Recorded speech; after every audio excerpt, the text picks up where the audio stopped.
What's going on, everyone, and welcome back to Jam with Jock. Today we're going to be making a tech house drum loop from scratch, and it's going to sound like this.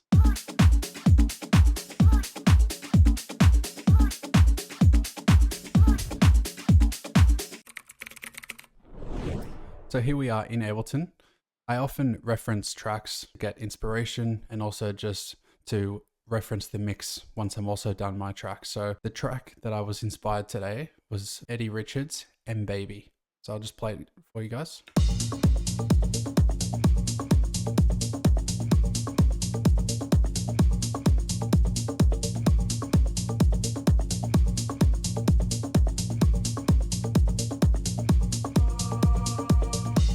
As you can hear, very tech house. It's just a very solid groove and it's very loopy as well. So that's the style we're going to be going for today. And I'm just going to be going back to listen to that every so often and just to see how we're doing overall. So we'll start with a kick first. And we want a kick that's layered because as you can hear in this kick, it's very punchy. It's got a lot of top end too. So if we found a kick that has both a good low end top end, then we could just use that. But often I like to layer them so I could find the perfect low end and then just blend it in with a bit of top to make it really punch through. So I have a kick that I use all the time for when I'm making house music, but I know it doesn't have much top end. So what I'll do is I'll add some sort of high frequency to help that kick stand out in the mix. That's a really great sounding kick, but I want a closed hat or maybe an acoustic kick with the low end taken out. So I'll try both of those options. Try this 909 closed hat first. So I'm just gonna group this kick.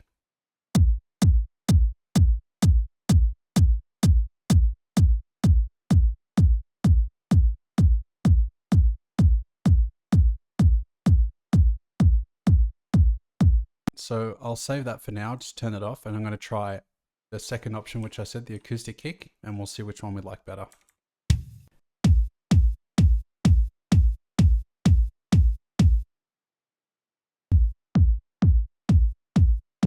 Alrighty, so here was the closed hat.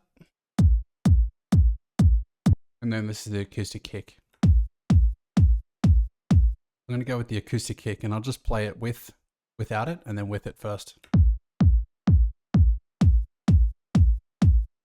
So it's doing a lot in helping that kick become really punchy.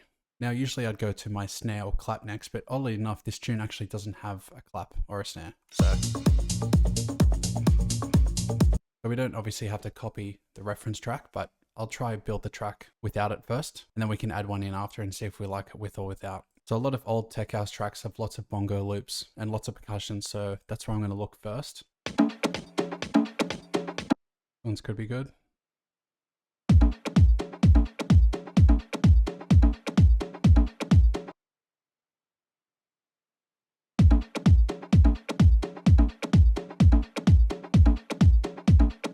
Sometimes I like to put Tantra, which is this filtered effects rack, just to kind of manipulate loops so I can kind of come up with my own original loop. So I often like pressing this dice here, which just randomizes everything.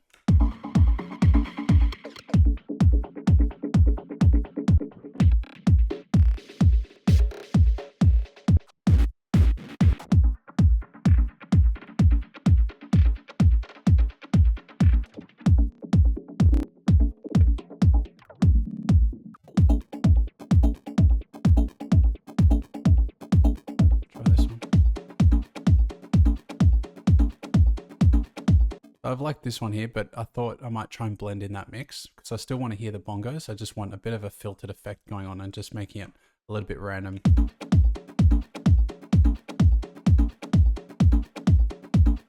All right, that's cool. So I'll throw a flanger on it now. A lot of these old school tracks have lots of flanges, just helping those drums swirl around. So my go-to flanger is Meta Flanger by Waves. And I'll throw this after the Tantra. And it's quite intense, this, so I'm just going to automate this and then back down.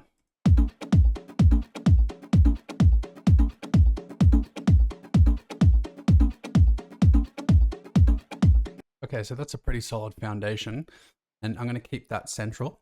I want to have some sort of percussions in the left and the right. I can hear in that reference track, he's got the main kind of idea down the center, and then some other ones just panning from left to right, which is just enhancing the dynamic range of those drums. Now I'll throw a link to one of my videos where I show you how to create instant loops quickly. But for now, what I like to do is I like to just get any percussion hits and then throw them into a drum rack. And then throw my sequencer sting, and then we'll start generating some loops quickly.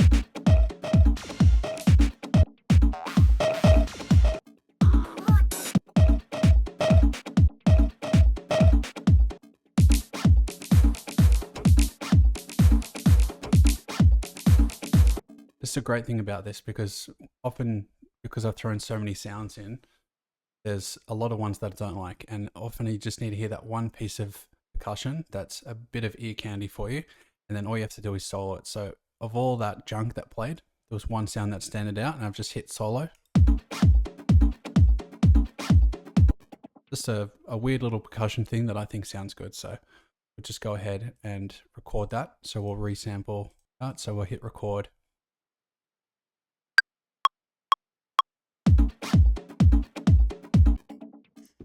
My bad. Make sure when you resample, you just have that single channel solid.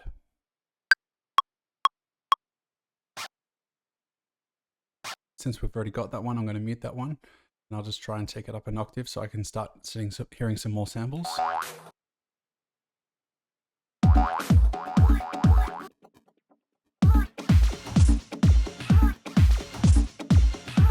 don't mind that oi, whatever it is.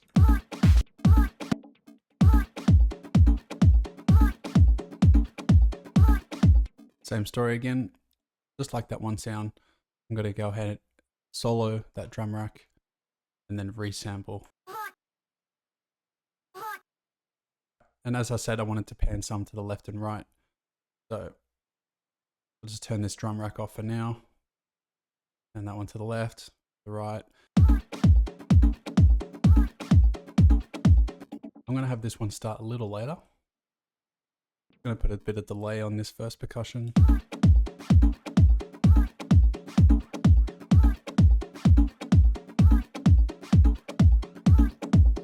Bit of distortion on this oi. Alright, so that's enough percussion for now. We'll try and start working on some higher frequency stuff. So some hi-hats, some shakers and stuff, and giving the track a bit of groove. This is a nice shaker I like to use. Old school.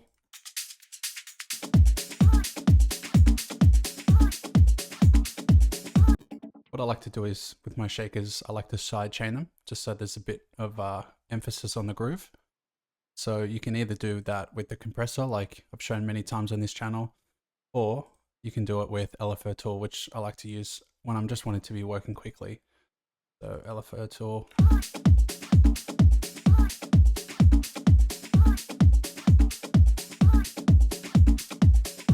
Alright, so, and in the original, it doesn't have your classic 909 open hat that you'd hear in most house tracks.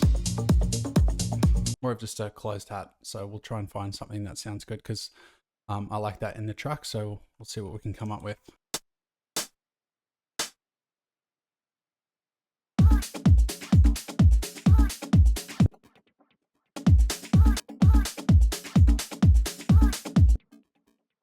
They sound quite sounds quite distorted, the closed hat in the original. So, and I like that styles. All right, so I found this preset in Satin, Console Crush, turned it down to -15. And there's just a bit of that grittiness that I was after, so that's sounding great. In the reference track, I feel like this closed hat is a little pan to the left, so we'll just go ahead and do that because I like that vibe that it's created.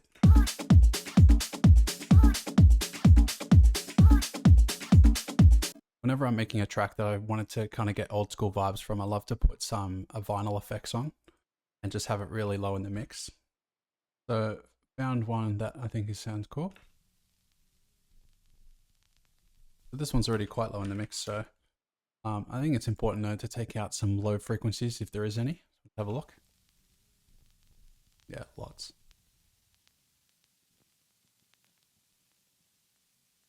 All right, flip that over.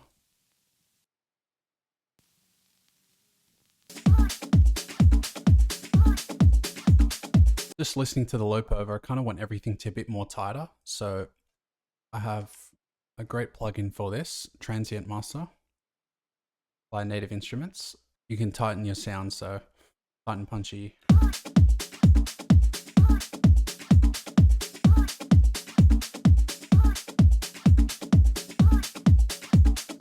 just turn it off and on so I can hear the difference. Off, on. Just subtly everything kind of tightens up a bit, which I like. So I think we've got everything we need, but I think we can take it one step further by adding some really nice textures in the loop. And I've talked about this on the channel many times, but I love to create textures with the sounds that I already have. So the textures just almost make it feel like they're already there. You can find some loops of textures and stuff, but because there would be sounds from completely other drum loops or samples, it just doesn't really fit with the track. So I've just taken the kick off because I like doing these textures with everything but the kick. So I just put an effects unit on the drum group without the kick turned on. And the two effects units that I like to use are Shaper Box 3 and Tantra 2. So I'll just try Tantra. We've already used that once today. And it's important to put an EQ after this because a lot of the time these effects units create a lot of distortion, and so a lot of unwanted lower frequencies we don't want. So just throwing it about 100 Hertz or so, and we'll start pressing the random button again and see what we come up with.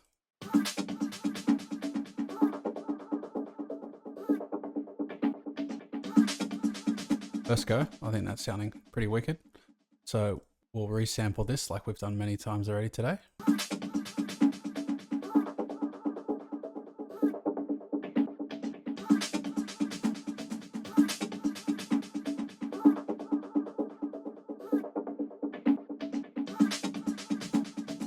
So we'll just go ahead and turn those two off for now. Throw this in our drum group. And just to be safe, felt like there was a lot of lower frequencies in that loop. So we're just gonna take this up once more. Turn it down a bit and we'll see how we go.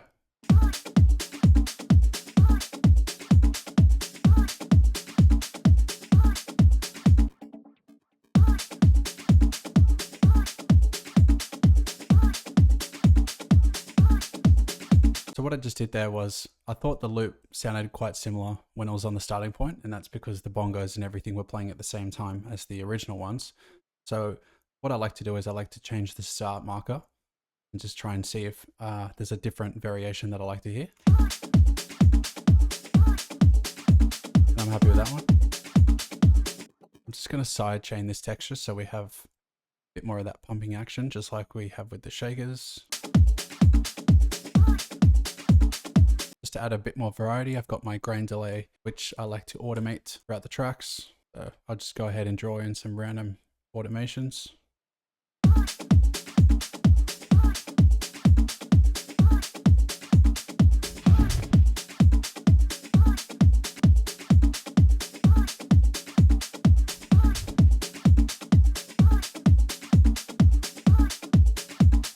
So that's about as far as I would take the drums to start off with. And I think there's more than enough of a drum loop to get started with a tech house track. As I said at the start, the reference track didn't have a clap. Just throwing one in here.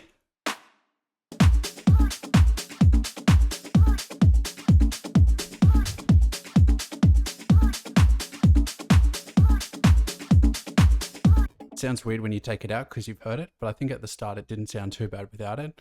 So you let me know down in the comments, do you like it with the clap or without the clap? And if there was any other sounds you would have added, I'd love to hear them down below in the comments. Hopefully you've now learned some valuable techniques in how to make your own tech house drums, and you can implement them in your own productions at home.